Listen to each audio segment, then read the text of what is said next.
Ayurveda Day 2025.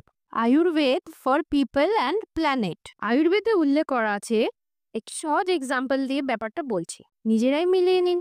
জল না খেয়ে কি আমরা বাঁচতে পারি বলুন? এই জল খাওয়ার জন্য আয়ুর্বেদে বেস্ট বলা হয়েছে রূপোর পাত্র বা সিলভার ইউটেন্সিল।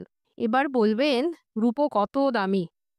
মোবাইল রূপো বাদ দিন, কাঁচ কিংবা মাটির পাত্রতে জলপান করাও ভালো বলা আছে। ভালো করে ফোটানো জল ঠান্ডা করে নিয়ে তামার পাত্রে নেবার কথা বলা আছে।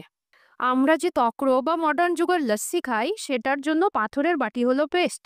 বর্তমানে হাল ফ্যাশনের ব্যাম্বু বোতল বা স্টিলের বোতলও ভালো। কিন্তু মজার ব্যাপার হলো আমরা এসবের কোনো কিছু ইউজ না করে প্লাস্টিকের বোতল, গ্লাস, কন্টেনার, স্পুন সব ইউজ করে চলছি, যা একদমই বায়োডিগ্রেডেবল নয়।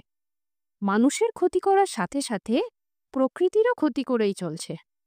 এই জন্যেই আমি বলি, feel Ayurveda, live Ayurveda. Happy Ayurveda day to all of you.